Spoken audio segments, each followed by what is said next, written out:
मेरे प्यारे भाइयों और बहनों, आप सबको मेरा हार्दिक प्रणाम।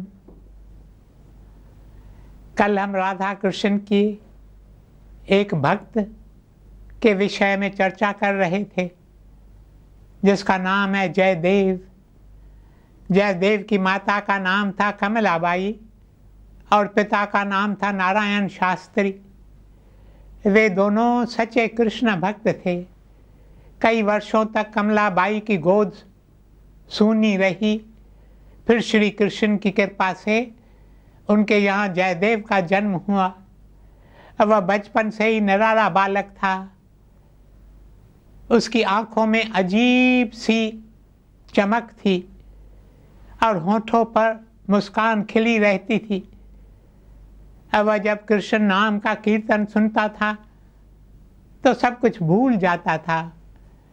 जब जयदेव 5 वर्ष का होता है तो उसे पढ़ने के लिए भेजते हैं। वह जल्दी ही अपनी शिक्षा पूरी कर लेता है। जब वह कुछ बड़ा हो जाता है तो उसके माता पिता का देहांत हो जाता है। अब जयदेव अकेला रह जाता है। वह भी एक सच्चा वैरागी, सच्चा सन्यासी था। वह गेरुए वस्त्र धारण नहीं करता। वह सदा श्वेत वस्त्र ही पहनता था, किंतु फिर भी वह सच्चा सन्यासी था, क्योंकि वह तो भीतर से सन्यासी था। श्रीमद् भगवत गीता में श्री कृष्ण ने कहा है, हे अर्जुन, यह मत भूलना कि सच्चा सन्यासी तो दिल से होता है। यदि तुम अपने दिल में किसी को अपना नहीं मानते, ना ही किसी वस्तु को अपना मानते हो, यदि तुम्हें इस बात का भान है कि जो कुछ है वह सब ईश्वर का है, तुम स्वयं भी ईश्वर के हो, तो तुम सच्चे सन्यासी हो। जयदेव बेशक एक सच्चा सन्यासी था।